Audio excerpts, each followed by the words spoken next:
الحمدللہ آج ہم 2018 میں پوچھے گئے پہلے پیپر کے سائیکولوجی کے 30 سوالات کا تجزیہ کریں گے اور اس کو سمجھنے کی کوشش کریں گے۔ سوال نمبر 61 تھا، کومیج اور سنگھ کی پیش کردہ تحریک کی تعریف میں درج ذیل سے کون سا بیان شامل ہے؟ کون سا بیان شامل ہے یہ بتانا ہے ہمیں۔ تو یہاں پر 4 بیانات دیے گئے۔ پہلا ہے رد عمل میں جوش کو بڑھانے والی حالت، یہ تعریف جو یہ گروتھی نے پیش کی تھی ایکچولی۔ دوسرا جو آپشن ہے، ذاتی تصور کو قائم رکھنے کے لیے برتاؤ کو ملنے والی تحریک، یہ تعریف ہی کومیج اور سنگھ نے پیش کی تھی۔ اس کو ہمارا جواب جو ہے آپشن نمبر 2 ہوگا۔ تیسرا ہے مقصد حاصل کرنے اور برتاؤ کے پس پشت کا جوش قائم رکھنے والی قوت، یہ تعریف جو ہے یہ لنڈسلے نے پیش کی تھی تحریک سے متعلق۔ تو یہ 3 تعریفات گروتھی، کومیج اور سنگھ اور لنڈسلے نے پیش کی تھی اوپر کی تینوں۔ تو ہمارا صحیح جواب ہوگا آپشن نمبر 2، ذاتی تصور کو قائم رکھنے کے لیے برتاؤ کو ملنے والی تحریک۔ اس کے بعد اگلا سوال ہے، تھرسٹن نے لسانی صلاحیت، یادداشت، علم اعداد، ادراکی رفتار، اندازہ، خلائی علم اور مسئلے کا حل، ان ابتدائی نفسی صلاحیتوں کو معیار مانتے ہوئے درج ذیل سے ذہانت کا کون سا نظریہ پیش کیا؟ تو ہم جانتے ہیں کہ تھرسٹن نے PMA، پرائمری مینٹل ایبلٹیز، بنیادی ذہنی صلاحیتوں کو بنیاد بناتے ہوئے 7 طرح کے PMA ہوتے ہیں یہ بتایا تھا، جس میں یہ تمام چیزیں شامل تھیں۔ تو نظریات جو ہے یہ کثیر العامل نظریہ ہوگا، کیونکہ اس کے اندر کثیر عامل ہے۔ نظریات جب دھیان رکھیں گے ہم، تو پہلا تھا یک جزوی نظریات جو تھے وہ پرانے لوگوں نے دیے تھے، مطلب 19ویں صدی سے پہلے کے۔ 2 آئلی نظریہ جو ہے یہ اسپیرمین اور تھامسن انہوں نے دیا تھا، جو ہم نے G اور S کے تعلق سے دیکھے تھے۔ مقداری نظریہ جو ہے یہ تھورنڈائک نے پیش کیا تھا، جس کے بارے میں بھی ہم نے ویڈیو میں ڈیٹیلز میں دیکھے ہیں۔ اور دماغی تربیت کے ضابطے کا یہ جو نظریہ ہے یہ دراصل آموزش کی منتقلی کے تعلق کا نظریہ ہے، یہاں پہ اس کو بھی شامل کر دیا۔ لیکن یہ جو 3 آپشن ہیں، آپشن نمبر 1، 2 اور 3، یہ ذہانت سے متعلق ہی ہے، لیکن ہمارا جو جواب ہوگا وہ کثیر العامل نظریہ یہ ہوگا۔ 1990 میں جذباتی ذہانت کا نظریہ جان میئر اور پیٹر سیلوئی نے پیش کیا، یہ ہم اس سے پہلے بھی دیکھ چکے ہیں، اور جواب ہوگا ہمارا آپشن نمبر 1۔ سوال نمبر 64 ہے، درج ذیل ذہنی کشمکش کے اثرات سے کون سا اثر نامناسب ہے؟ مطلب ایسا اثر جو ذہنی کشمکش کی وجہ سے نہیں ہوتا ہے وہ ہمیں پہچاننا ہے۔ یہاں پہ پہلا آپشن ہے، فرد مایوسی کا شکار ہوتا ہے، یہ ذہنی کشمکش کا اثر صحیح ہے۔ دوسرا آپشن ہے، فرد کی فعالیت میں جوش پیدا ہوتا ہے، یہ آپشن جو ہے یہ بالکل غلط ہوگا، کیونکہ جب بھی شخص ذہنی کشمکش میں مبتلا ہوتا ہے اس کی فعالیت کم ہو جاتی ہے، وہ کم ایکٹیو ہو جاتا ہے۔ تو اس لیے ہمارا جواب جو ہوگا یہ آپشن نمبر 2 ہوگا۔ عدم مطابقت ہوتی ہے، یہ بات بھی صحیح ہے۔ اور فرد کمزور اور لاغر محسوس کرتا ہے، یہ بات بھی صحیح ہے۔ جو نامناسب بیان ہے وہ یہ ہے کہ فرد کی فعالیت میں جوش پیدا ہوتا ہے۔ ٹھیک ہے، اگلا سوال لیتے ہیں ہم، سوال نمبر 65۔ عظیم اشخاص کے ساتھ لی گئی تصاویر، ان سے موصول شدہ خطوط دوسروں کو بتاتے ہوئے اپنی چھاپ ادالنے کی کوشش کرنے سے مراد دفاعی نظام کا استعمال کرنا ہے۔ دفاعی نظام کیا ہے یہ آپ کو پچھلے ویڈیوز میں الحمدللہ ہم بتا چکے ہیں، اور دفاعی نظام سے متعلق جو ہم دفاع کرتے ہیں اس میں کی جو 4 آپشنز ہیں وہ اس طرح ہے۔ پہلا ہے تعویلی ہیلا، ریشنلائزیشن، مطلب کچھ تو بھی وجوہات پیش کرنا اپنی ناکامی کی، اس کا ڈیٹیل میں آپ کو بتایا میں نے۔ تلافی، کمپنسیشن، اس کے متعلق بھی بتایا۔ بے محلی، ڈسپلیسمنٹ کا مطلب ہوتا ہے کہ اگر کسی ایک کا غصہ دوسرے پر لگانا، مطلب اس کو ایک جگہ سے دوسری جگہ ڈسپلیس کرنا، بے محل کرنا۔ جیسے کہ اگرچہ ہمارے آفیسر نے ہم کو کچھ ڈانٹ دی ہو تو اس وقت ہم آفیسر پہ تو غصہ نہیں اٹھا سکتے، لیکن جو ہمارے انڈر میں کام کر رہے ہیں ان پر اپنا غصہ اتاریں گے، تو اسے کہیں گے بے محلی۔ اور یہ جو سوال تھا اس کا صحیح جواب ہے شناخت، آئیڈینٹیفیکیشن، مطلب خود کی آئیڈینٹیفیکیشن نہ ہوتے ہوئے دوسروں کی آئیڈینٹیفیکیشن کو استعمال کرنا، جیسے عظیم شخصیات کے ساتھ لی گئی تصاویر یا ان سے موصول شدہ خطوط وغیرہ کو بتا کر اپنی چھاپ ڈالنے کی کوشش کرنا۔ تو 65 کا آپشن صحیح جواب ہوگا آپشن نمبر 4۔ سوال نمبر 66 ہے، 2 یکساں آموزشی حالات میں نفس مضمون، علم، تکنیک، مہارتیں وغیرہ اجزاء اور مقاصد میں یکسانیت ہو تو آموزش منتقل ہوتی ہے، یکساں اجزاء کا یہ نظریہ کس ماہر نفسیات نے پیش کیا؟ تو ہم کو معلوم ہے کہ 4 نظریات آئے ہیں آموزش کی منتقلی کے تعلق سے. پہلا جو تھا وہ یہی تھا، پہلا جو تھا وہ دماغی تربیت کے ضابطے کا نظریہ تھا. وہ کس نے پیش کیا تھا؟ وہ مطلب اس وقت کے لوگوں کے ذریعے تمام لوگوں کا پیش کرتا تھا وہ تقریباً، تو اس کو ایسے ہی پکڑیں گے ہم. اس کے بعد جو ہے تھورنڈائک نے ایک نظریہ پیش کیا تھا جو یہ آپشن میں دیا گیا ہے ہم کو، کہ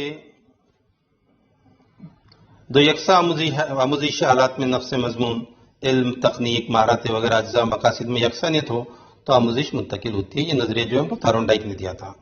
جڑ نے بھی ایک نظریہ دیا تھا تعمیم کا، جس میں اس نے یہ بتایا تھا کہ جو کچھ چیزیں ہم کرتے ہیں، جو بھی ہماری آموزش ہوتی ہے، اس کی وجہ سے ہم کسی ایک عمومی فیصلے پہ پہنچ جاتے ہیں، اس کو جنرلائز کرتے ہیں، اس سے ایک سبق لیتے ہیں تو آموزش منتقل ہوتی ہے، جسے ہم جڑ نے پیش کیا تھا، جسے تعمیم کا نظریہ کہتے ہیں. ویگلے کے نظریے کے تعلق سے بھی ہم نے پچھلے پرچے میں ڈیٹیل میں دیکھا تھا، اور پاولو نے اس طرح کا کوئی نظریہ پیش نہیں کیا تھا. تو ہمارا صحیح جواب ہوگا تھورنڈائک. تھورنڈائک نے اس نظریے میں بتایا تھا کہ جن حالات میں ہم سیکھتے ہیں، ویسی حالات جب ہم کسی جگہ جاتے ہیں تو وہاں پر ہماری سیکھی ہوئی چیزوں کو ہم عمل میں لا سکتے ہیں، لیکن حالات ایک جیسا ہو. اس کے لیے کئی مثالیں بھی دی تھی اس نے. ہم بھی سمجھ سکتے ہیں کہ جو لوگ گراس کورٹ پہ ٹینس کھیلتے ہیں، وہ مٹی کے گراؤنڈ پر ٹینس نہیں کھیل پاتے، کیونکہ ان کے جو سیکھا ہوا جو ہوتا ہے وہ گراس کورٹ پر ٹریننگ ہوتی ہے. گراس کورٹ پر ٹریننگ ہونے کی وجہ سے مٹی پر جب کھیلنے کا ان کو وقت آتا ہے تو وہاں پر حالات بدل جاتے ہیں، تو آموزش کی منتقلی نہیں ہوتی. یہ تھورنڈائک نے پیش کیا تھا. اگلا سوال ہے سوال نمبر 66. عہد طفولیت میں بچوں کی سماجی مہارتوں کی نشو و نما کے ضمن میں درج ذیل سے کون سا بیان خصوصیت بتاتا ہے؟ سماجی مہارتوں کی نشو و نما، وہ بھی عہد طفولیت میں، بالکل 2 سال کے پہلے کا 0 سے 2 سال کا دور جو ہوتا ہے. پرانے لوگوں کو نہیں پہچانتا. پرانے بلکہ اس میں جو انگلش میں تھا وہ آؤٹ سائڈرز لفظ آیا تھا، مطلب نئے لوگ، جو لوگ اس سے کانٹیکٹ میں آج تک آئے نہیں، ایسے لوگ. دوسروں کے حرکات و سکنات کا جواب نہیں دیتا. دوسروں کی توجہ مبذول کرتا ہے. چوتھا، اجنبی افراد سے فوراً رابطہ قائم کرتا ہے. تو کون سا بیان عہد طفولیت میں بچوں کی سماجی مہارتوں کی نشو و نما کے ضمن میں درج ذیل سے کون سا بیان خصوصیت بتاتا ہے؟ تو پہلا آپشن بھی صحیح ہے کہ وہ آؤٹ سائڈرز کو نہیں پہچانتا. دوسروں کے حرکات و سکنات کا جواب نہیں دیتا. پہچانتا نہیں. دوسروں کے حرکات و سکنات کا جواب نہیں دیتا، یہ بھی ہے. دوسروں کی توجہ مبذول کراتا ہے، یہ بھی ہے. اور اجنبی افراد سے فوراً رابطہ قائم کر لیتا ہے.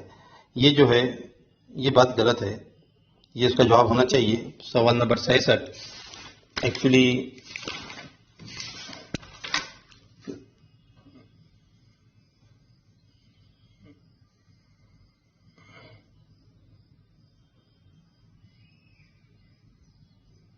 ہاں، تو اس کا جو آپشن دوسرا جواب ہونا چاہیے وہ ہوگا دوسروں کی توجہ مبذول کرتا ہے. سوری، پہلا جو ہے پرانے لوگوں کو نہیں پہچانتا، مطلب آؤٹ سائڈرز کے لیے ہو گئی ہے. دوسروں کے حرکات و سکنات کا جواب نہیں دیتا ہے بچہ جواب.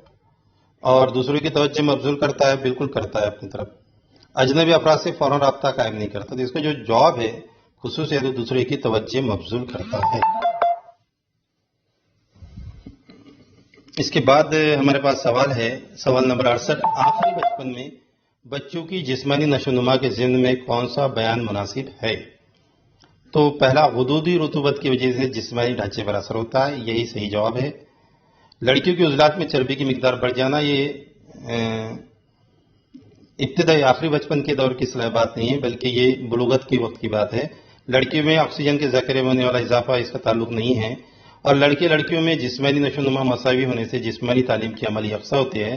یہ ابتدائی بچپن میں ہوتا ہے یہ بات. تو ہمارا صحیح جواب ہوگا آپشن نمبر 1. اگلا سوال ہے، ذہین و فطین بچوں سے متعلق درج ذیل سے کون سا بیان نامناسب ہے؟ نامناسب بیان پہچاننا ہے. تو پہلا ہے، عام طلباء کے جیسا ہی نصاب تعلیم انہیں دیا جائے. ایسا نہیں ہے، بلکہ ہم کو جو ذہین بچے ہوتے ہیں، اسپیشل نیچرل گفٹڈ بچے ہوتے ہیں، تو ایسے بچوں کے لیے اسپیشل نصاب ہونا چاہیے. عام بچوں جیسا نصاب ان کو نہیں دے سکتے.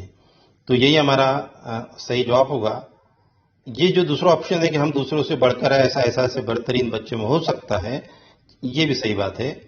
معلم کے لیے یہ طلبہ مد مقابل ہوتے ہیں، یہ بھی بات صحیح ہے۔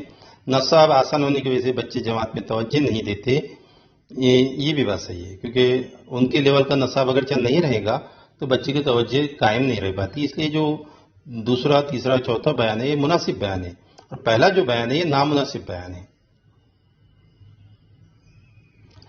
سوال نمبر 70، شخصیت سے مراد فرد کے حیاتی عطیے سے فرد کے زندگی گزارنے کا عمل۔ شخصیت کی تعریف کس ماہر نفسیات نے پیش کی؟ تو یہ جو تعریف ہے جی ڈبلیو آلپورٹ نے پیش کی تھی، اور چونکہ نارمن ایلمن اور جی اے کمبل نے شخصیت کی کیا تعریفات کی ہے پچھلے ویڈیوز میں ہم آپ کو بتا چکے ہیں۔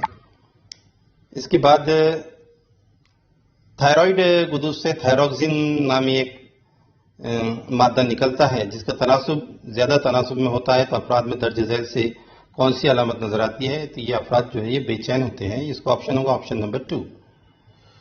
سوال نمبر 72، آموزشی نظریات کی جماعت بندی کے وقوفی نظریے میں درج ذیل سے کس ماہر نفسیات کا شمار نہیں ہوتا؟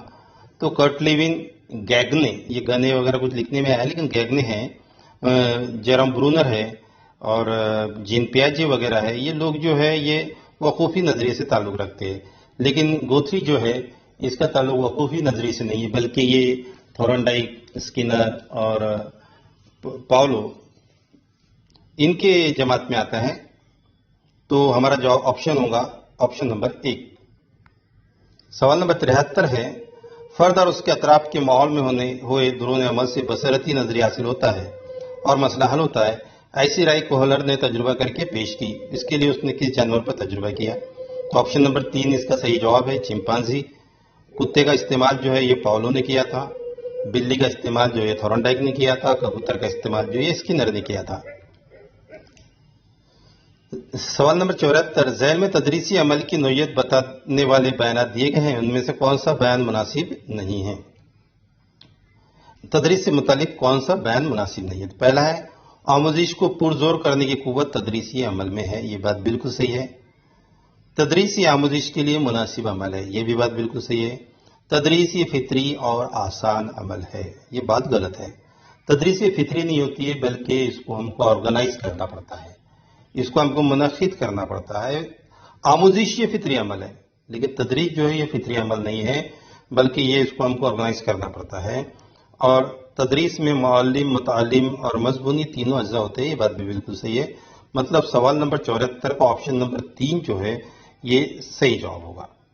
تدریس کا عمل جو ہے یہ کمپلیکیٹڈ پروسیس ہے، اور اسی کے ساتھ ساتھ یہ فطری نہیں ہے، نیچرل نہیں ہے، بلکہ اس کو ہم کو آرٹیفیشل ہوتی ہے، ان کو ہم کو آرگنائز کرنا پڑتا ہے، اس کو منعقد کرنا پڑتا ہے۔ ذیل سے کون سے تدریسی نمونے میں اپنے اطراف کے نامناسب سوالات کا مشاہدہ کرنا اور اس سے متعلق بحث کرنا، غلط روایتوں کو اپنائے ہوئے لوگوں سے ملاقات کرنا وغیرہ باتوں کا دھیان رکھا جاتا ہے؟ تو ایکچولی یہ سماج سے ریلیٹڈ بات ہے، اس لیے یہ سماجی باہمی سرگرمی کا نمونہ ہوگا، اور یہ جو ذاتی نمونے ہیں، معلوماتی عملی نمونے ہیں، برتاؤ میں تبدیلی کے نمونے ہیں، اس کے تعلق سے انشاءاللہ ہم اگلے ویڈیو میں ڈیٹیلز میں دیکھیں گے۔ سوال نمبر 76 ہے، آموزش سے مراد ایسا عمل جو نئے حالات میں رد عمل دینے کا منصوبہ کرتا ہے، ذیل میں سے کس ماہر نفسیات نے تعریف پیش کی؟ اس کا صحیح جواب ہے آپشن نمبر 4 گیریٹ۔ سوال نمبر 77 ہے، آموزش سے متعلق ذیل میں دیے گئے بیانات سے کون سا بیان مناسب نہیں ہے؟ تو آپشن نمبر 1 ہے، بڑھتی ہوئی عمر میں ہونے والی فطری تبدیلیاں آموزش ہی ہوتی ہے، فطری تبدیلی جو ہے یہ آموزش نہیں ہوتی ہے، آموزش کے لیے ہم کو خود کو سیکھنا پڑتا ہے۔ تو بڑھتی عمر میں جو تبدیلیاں ہوتی ہے نیچرل ہوتی ہے، وہ ہم آموزش کریں یا نہ کریں وہ تبدیلیاں ہونے والی ہے، اس لیے کون سا بیان مناسب نہیں ہے؟ تو یہ آپشن نمبر 1 ہی ہوگا۔ اس کے بعد یہ تینوں بھی چیزیں جو ہے یہ آموزش سے متعلق ہیں۔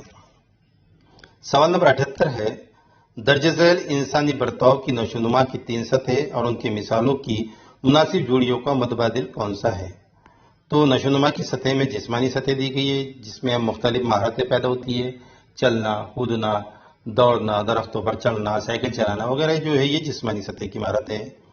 وقوفی سطح کی مہارتیں اس کا تعلق ہوگا تخلیقی قوت کی نشوونما ہونا، ہماری غور و خوض کرنے کی صلاحیت بڑھنا، اور جذباتی سطح جو ہے اس کا مطلب ہوگا رجحان پیدا ہونا. تو ہمارے جو آپشنس ہیں آپشن نمبر 3 یہ صحیح ہوگا. سوال نمبر 79 ہے زیادہ سے زیادہ کوشش کرنے کے باوجود ہم ترقی کی جس مقصود حد سے آگے جا نہیں سکتے آموزش کے خط منانی کے اس مرحلے سے مراد خالی جگہ ہے.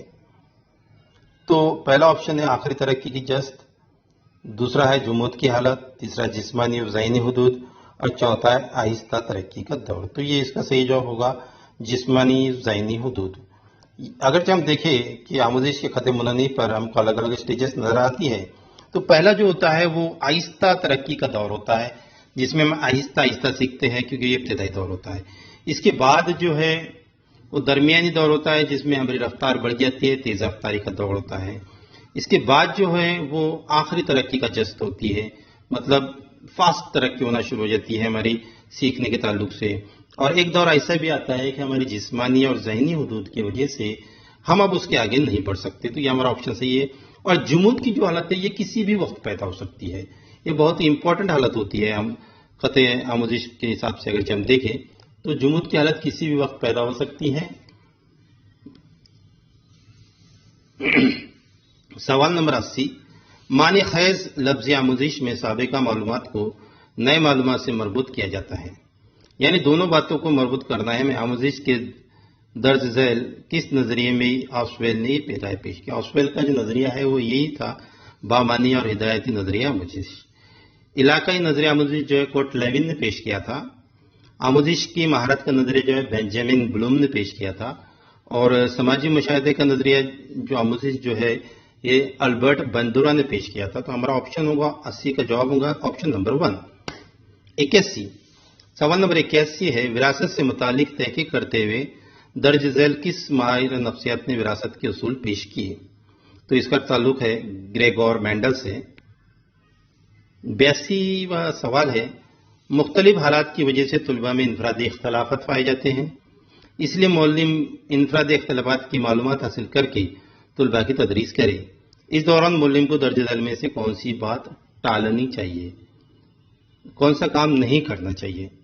تو پہلا فطری قوتوں جبلتوں کی نشوونما کے لیے مناسب تعلیمی تجربات دی جائے.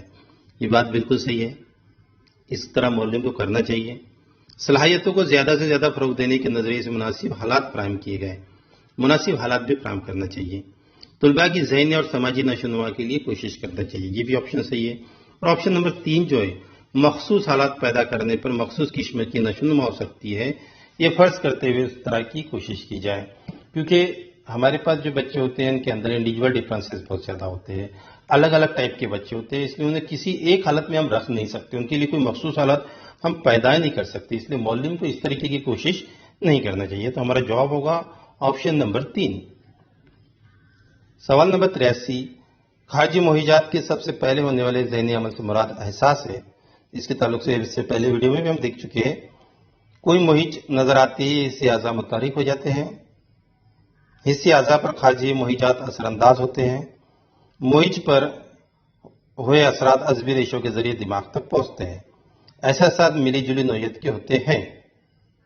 تو یہ جو احساسات ہیں یہ ملی جلی نوعیت کے نہیں ہوتے ہیں، باقی یہ تینوں آپشنز احساسات سے تعلق رکھتے ہیں، اس لیے ہمارا جواب ہوگا آپشن نمبر 4.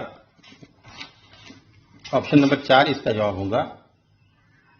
ایکچولی سوال میں یہ جملہ تھا کہ which of the following statement is not correct concerning the above statement.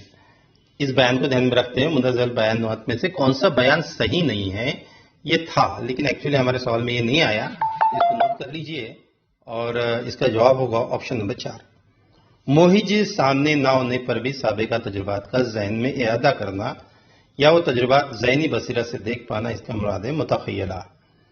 کیونکہ ادراک، احساس، تصور یہ سب چیزیں ہم پچھلی ویڈیو میں دیکھ چکے ہیں. سوال نمبر 85 گیسٹالٹ کے بصیرتی نظریے کے مطابق درج ذیل میں ادراک سے متعلق کون سا بیان غلط ہے؟ ادراک سے متعلق گیسٹالٹ نظریے کے مطابق اس پر بھی تفصیل سے ہم نے اپنے پہلی ویڈیو میں دیکھے تھے کہ ہمیں کسی بھی شے کا ادراک مکمل طور پر ہوتا ہے، جزوی طور پر نہیں ہوتا. یہ بات صحیح ہے. مکمل ادراک سے مراد شے سے متعلق تفصیل معلوم ہونا، ڈیٹیل میں معلومات ملنا. شے کے کل سے مراد اس کے حصوں کی سادہ سی جمع. سادہ جمع کو گیسٹالٹ نہیں مانتا ہے. گیسٹالٹ کا کہنا ہے پوری شے.